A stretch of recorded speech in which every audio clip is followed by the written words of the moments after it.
अस्सलामुअलैकुम, कैसे हैं आप सब। Hope you all are doing well. मैं आप सबको वेलकम करती हूँ अपने YouTube channel literature of English में। सो गाइस, आज का हमारा टॉपिक है द डेड समरी। ठीक है जी। समरी आप करने से पहले पार्ट 1 जो वीडियो का है उसका बैकग्राउंड, टेक्निक्स और जेम्स जॉयस के बारे में उसके वर्क्स जो हैं वो जब सुनेंगे ना तो आपको ज़्यादा अच्छे तरीके से क्लियर हो जाएगी हमारी क्रिटिकल एवेल्युएशन ऑफ समरी। ठीक है जी। सो टाइम को वेस्ट किए बगैर अपने वीडियो को कंटिन्यू करते हैं।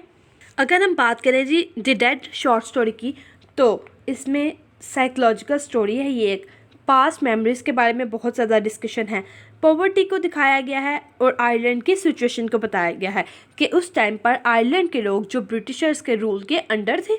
उसके अलावा पास्ट मेमोरीज किस तरह रिकॉल की गई हैं। उसके अलावा साइकोलॉजिकली लोग किस तरह डिस्टर्ब हुए हैं लोगों की वजह से, इन ब्रिटिशर्स की वजह से, कि किस तरह से अपने नेशनलिज्म के ख़िलाफ़ हो गए थे, मतलब अपने पेट्रियाटिक चीज़ों को छोड़कर लोगों ब्रिटिशर्स की भी चीज़ों को अपनाने लग पड़े थे। ठीक हो गया। अब हम कंटिन्यू करते हैं जी। सबसे पहले कि क्या हुआ था। बेसिकली जो मिस केट और मिस जूलिया हैं उन्होंने की थी ऑर्गेनाइज एक क्रिसमस पार्टी। ठीक है।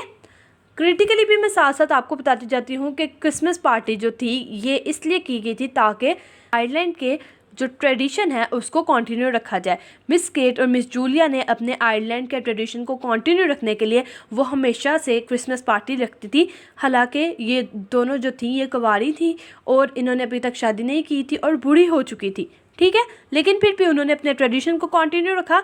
यहाँ पे जेम्स जॉयस ये शो करते हैं कि हम लोगों ने अपने ट्रेडिशन को कंटिन्यू किस तरह से रखना है आयरलैंड के लोगों ने उस टाइम पीरियड के दौरान। नेक्स्ट आ जाता है जी, वो क्या कर रही थी जी, क्रिसमस पार्टी उन्होंने ऑर्गेनाइज़ की। सब आ चुके थे, 10 बज चुके थे, लेकिन अभी तक जिसका इंतज़ार था, जो मेन बंदा था वो अभी तक नहीं था आया। उसका नाम क्या था जी? उसका नाम था गैब्रियल कॉनरे। अब गैब्रियल कॉनरे नाम हो गया। इसको बहुत ज़्यादा जगहों पर कहीं जिब्रील कहते हैं, कहीं जिब्राइल कहते हैं। जिब्राइल जो था बेसिकली बाइबल में वर्ड आता है। ठीक है। उधर से लिया गया है। और इसके अलावा अगर हम देखें तो हज़रत जिब्राइल से भी इसका ताल्लुक़ लिया जा सकता है। मतलब इसको बहुत ज़्यादा कॉन्टेक्स्ट में इस नेम को लिया जाता है। लेकिन यहाँ पर क्योंकि हम आयरलैंड के बारे में बात कर रहे हैं तो हम इसको गैब्रियल कॉनरे ही पढ़ेंगे। ठीक हो गया जी। इतना क्लियर हो गया आपको कि हम लोग गैब्रियल कॉनरे कौन था। अब गैब्रियल कॉनरे जो है वो मिस केट और मिस जूलिया का जो था वो भांजा था, मतलब उनकी बहन का बेटा था, एलन का। ठीक है। इतना क्लियर हो गया। और गैब्रियल कॉनरे जो था वो बहुत ज़्यादा well educated and establish professor था। ठीक है। बहुत ज़्यादा पढ़ा लिखा था। वो अपने आप को ना एक कह सकते हैं वो ओवर कॉन्फिडेंस समझता था और लोगों को इन्फीरियर समझता था। ठीक है। वो आयरलैंड को भी पसंद करता था और ब्रिटिश को भी पसंद करता था। और वो क्या था जी? प्रोटेस्टेंट था। इतनी समझ आ गई अब आप लोगों को। वहाँ पर आयरलैंड के जितने भी लोग थे वो ज़्यादातर प्रोटेस्टेंट ही थे, लेकिन एक बंदा था उनमें से मिस्टर ब्राउन, वो कैथोलिक था। ये आगे मैं जाके बताती हूँ कि मिस्टर ब्राउन कौन था। अपनी वीडियो को यहीं से कंटिन्यू करते रहते हैं कि जी उसका गैब्रियल कॉनरे का वेट कर रहे थे सब। ठीक है। जिसने आना था अपनी बीवी ग्रेटा के साथ। ठीक है। गॉलवे से ताल्लुक़ था ग्रेटा का। अब गैब्रियल कॉनरे और ग्रेटा जो थे वो 10 बजे के बाद आ जाते हैं जी पार्टी में।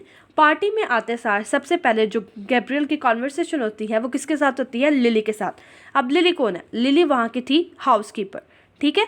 वहाँ उसके साथ वो कंटिन्यू करता है कन्वर्सेशन। उसको कहता है, उसके साथ उसकी बड़ी फ्रैंकनेस होती है क्योंकि वो उनसे लिली से काफ़ी ऐसे मतलब मिलता वगैरह रहता है, तो इसलिए इतनी अंडरस्टैंडिंग होती है उन दोनों के आपस में।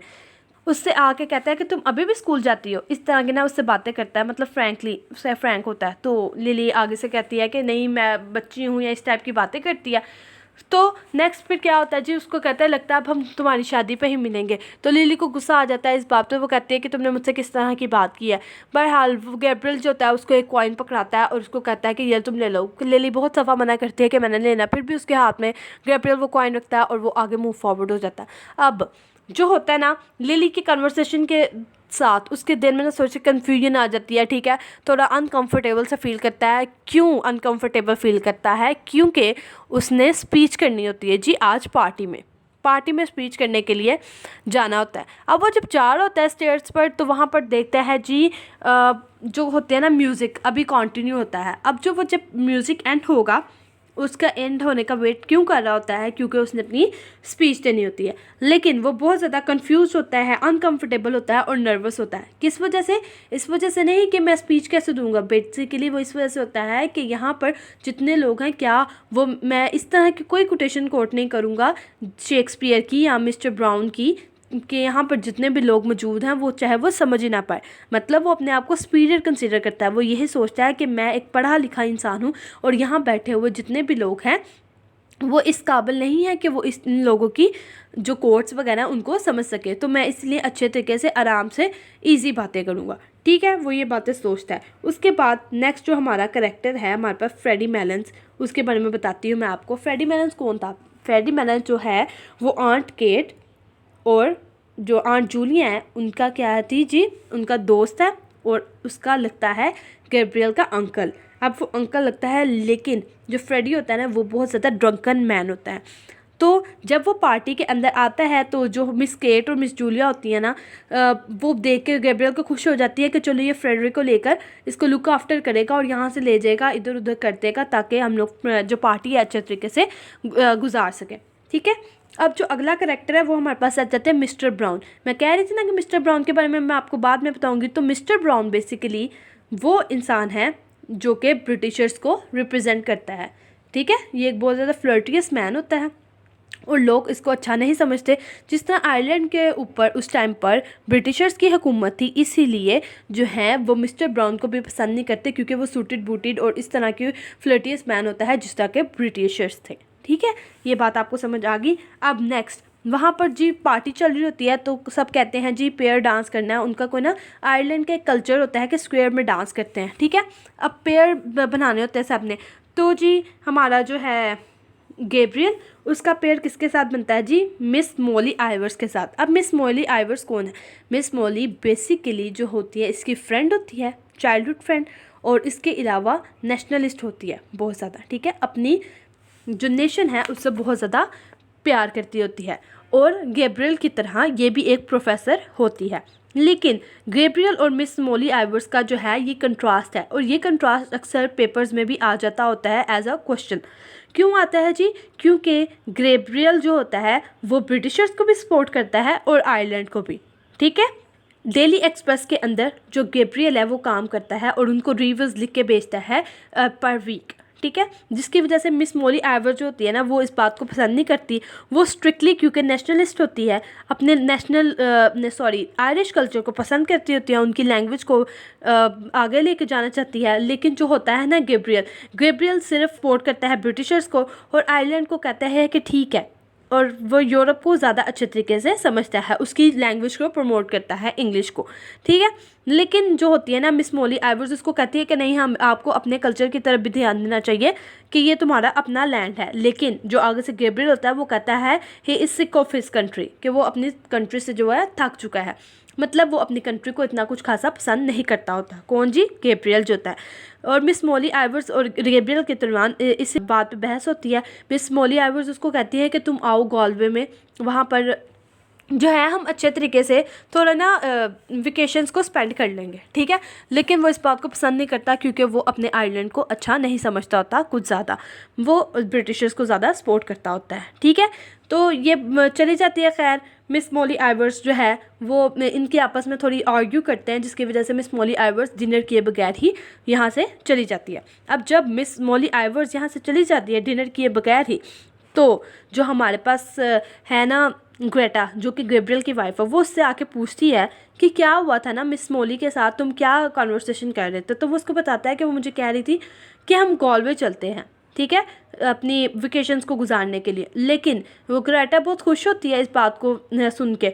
तो वो ना आगे से गैब्रियल कहता है कि ठीक है, अगर तुम्हें ज़्यादा अच्छा लग रहा है ना तो तुम उसके साथ चली जाना, मुझे नहीं जाना, क्योंकि मैं वो ना इस जगह को पसंद नहीं करता होता। ठीक है, बहरहाल ग्रेटा और उनकी आपस में कॉन्वर्सेशन होती है। नेक्स्ट सभी लोग डिनर करते हैं। डिनर के बाद जी बारी आ जाती है जिसकी स्पीच की।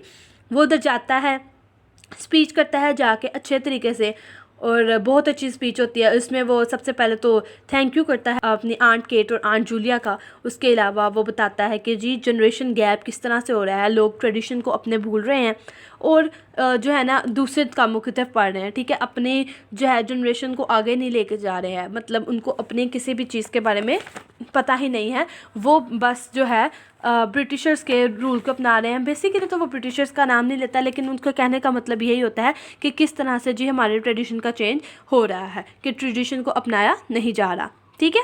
ये कॉन्सेप्ट था हमारे जेम्स जॉयस का आगे लेके जाने के लिए कि किस तरह से आयरलैंड जो है वो ट्रांजिशन में आ रहा है, चेंज हो रहा है, जो कि हमारे गैब्रियल ने अपने करैक्टर के थ्रू दिया था, ठीक है। और दूसरी बात ये भी कि गॉलवे वाली जो मैंने आपको बात बताई है, जो कि ग्रेटा थी, उसकी जेम्स जॉयस की भी वाइफ जो थी वो गॉलवे से करती थी लिंक आउट, ठीक है, उसका भी जो था घर वो गॉलवे में ही था। तो यहाँ पे हमें ऑटोबायोग्राफिकल टचेस भी मिलते हैं। मैं आपको साथ साथ इसीलिए क्रिटिकली इवैल्यूएट भी कर रही हूँ ताकि आपको अंडरस्टैंडिंग रहे कि अगर क्रिटिकली समरी को इवैल्यूएट करने के बारे में कहा जाए तो आपको पता हो कि किस तरह से क्रिटिकली बताते हैं समरी को। नेक्स्ट आ जाती है हमारे पास, ये बात ख़त्म हो जाती है, फिर सब लोग अपने घर को जाने वाले होते हैं, ठीक है। तो हमारा जो होता है ना गैब्रियल, स्पीच अच्छे तरीके से हो जाती है, फिर गैब्रियल सबको अपनी स्टोरी बताता है, सब नीचे इकट्ठे खड़े होते हैं जाने के लिए। तो गैब्रियल बताता है अपने ग्रैंडफादर की स्टोरी जिसका नाम होता है पैट्रिक मॉर्गन। उसके बारे में बताता है कि मेरे जो ग्रैंडफादर थे उन्होंने कहा कि मैं ना मिलिट्री परेड करवाता हूँ। वहाँ पर उन्होंने किंग विलियम 3 का एक स्टैचू था, उसके इर्द गिर्द ना हॉर्स के बारे में एक स्टोरी बताई, ठीक है, कि हॉर्स को मैंने किया तो वह खड़ा किया, लेकिन वो जो स्टैचू था ना, स्टैचू किंग्स विलियम 3 का, वो उसके इर्द गिर्द ना घूमी जा रहा था मुसलसल, वो जो हॉर्स था।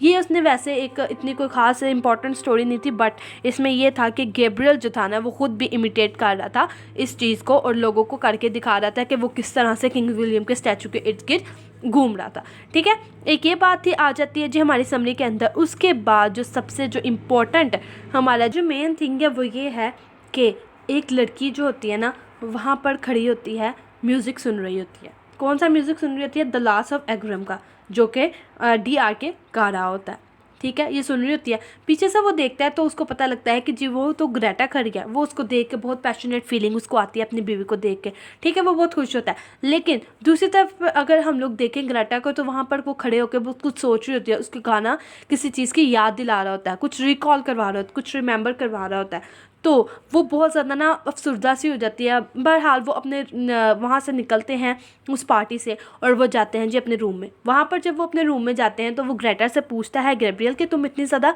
इमोशनल क्यों हो गई थी, इतनी ज़्यादा सोच में क्यों पड़ गई थी। तो उसको जो है बताती है ग्रेटा कि वो गाना जो था उसने मुझे याद दिलाती किसकी जी, माइकल की। माइकल कौन था जी? माइकल बेसिकली उसका एक्स बॉयफ्रेंड था जो कि 17 ईयर्स ओल्ड जब वो था तो गॉलवे में था, ठीक है। तब भी वो भी बहुत छोटी थी और वो भी बहुत छोटा था। लेकिन जो ग्रेटा थी वो उधर गॉलवे में उसको माइकल को अकेला छोड़ के डबलिन आ गई थी और उसको एक हफ्ते बाद ही ये न्यूज़ मिल गई थी कि माइकल ने उसकी वजह से अपनी जान ले ली थी और वो मर चुका था। तो इस चीज़ के बारे में सोचकर वो बहुत ज़्यादा दुखी महसूस करती है और बहुत ज़्यादा रोती है, वो आखिरकार सो जाती है। लेकिन यहाँ पर जो है ना दूसरी तरफ अगर देखें तो हमारे पास जो माइकल था ना वो बहुत ज़्यादा अफसरदा हो जाता है इस बात को सुन के। वो कहता है कि जी मैंने मतलब कभी इतना प्यार नहीं कर सकता जितना कि इसको माइकल ने किया है। तो यहाँ पर यह है रियलाइजेशन होती है किसकी जी, गैब्रियल को रियलाइजेशन होती है माइकल फ्यूरी का बारे में सुन के। तो यहाँ पर हम लोगों को जेम्स जॉयस ने एक एपिफैनी दिखाई है, सेल्फ रियलाइजेशन दिखाई है। रियलाइज़ किया है उसने कि जी मैंने तो कभी इतना प्यार ही नहीं किया है ग्रेटा के साथ जितना कि माइकल फ्यूरी ने किया है, कि उसने उसकी वजह से अपनी जान ले ली, ठीक है। तो ये बात आ जाती है, एपिफैनी आ जाती है, हमारे पास रियलाइजेशन आ जाती है। और उसके बाद जो है हमारा गैब्रियल यहाँ पर एंड स्टोरी का शॉर्ट स्टोरी का होता है कि गैब्रियल जो होता है वो स्नो को बाहर देख रहा होता है और स्नो जो होती है वो नीचे गिर रही होती है आयरलैंड की ज़मीन के ऊपर। तो वो यही कहता है कि the snow is falling on the dead, मतलब कि जितने भी माइकल फ्यूरी के ऊपर भी ये स्नो गिर रही होगी, आयरलैंड के जितने लोग हैं उनके ऊपर भी ये स्नो गिर रही होगी, कि साइकोलॉजिकल इम्पैक्ट को लोगों के वो एक्सप्लेन करता है और सेल्फ रियलाइजेशन को बताता है, या फिर हम लोग ये कह सकते हैं कि उसकी एपिफैनी को शो करता है। तो ये थी जी हमारी आज की समरी। हमारी आज की शॉर्ट स्टोरी के बारे में एक्सप्लेनेशन, हमारा बैकग्राउंड जो मैंने पिछले आपको लेक्चर में बता दिया हुआ था, तो आप वो लेक्चर सुनेंगे तो आपको काफ़ी हद तक समझ आ जाएगी कि इसको कैसे लेके चलना है हम लोगों ने। तो इसलिए पहले आप पार्ट 1 देखिएगा स्टोरी का, फिर आप लोग पार्ट 2 देखिएगा, तो आपको काफ़ी हद तक क्लियर हो जाएगा सब कुछ। उम्मीद है कि आपको आज का लेक्चर बहुत पसंद आया होगा। दुआओं में याद रखिएगा। इंशाल्लाह आपसे मुलाकात होगी नेक्स्ट लेक्चर में। Thank you so much.